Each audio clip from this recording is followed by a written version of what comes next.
ओंखाम थफ्ला लांखाबाय नै साख्रि नागिरनाया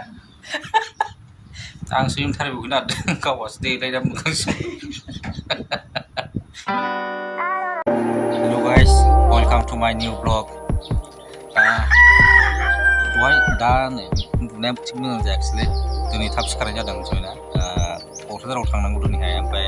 दहाय 4टायावनो सिखारदों आरोना ओमफ्राय दहायनिफ्रायनो नेटआ बन्द' दिनैहाय मारै जाखो 10टायाव खालामनांगौ आरो दानिफ्राय खालामखाबाय नै 5टा 19 नेटआ दानो गैला मिथिबायना इन्टारभिउनि थाखाय दिनै इन्टारभिउ दंना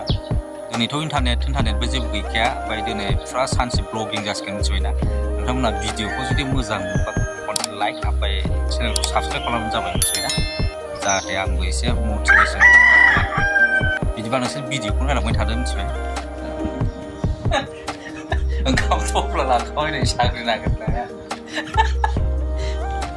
मानसिफ्रा बुंनाय बायदि जाखाबायब्रा जोंबो ओंखाम थफ्ला लायै नागिरनासो मोनदों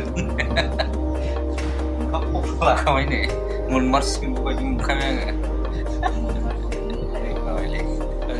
थफ्ला लानानै नागिरनाया आसलि गैला साख्रिखौ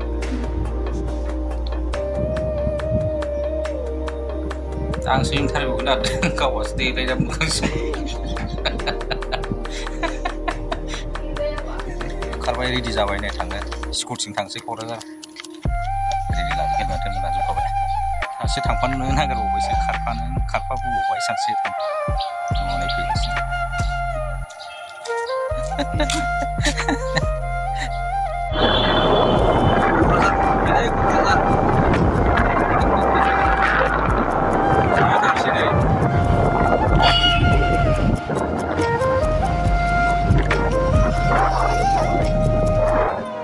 सहैबायलै क'क्राझार सहैबाय नै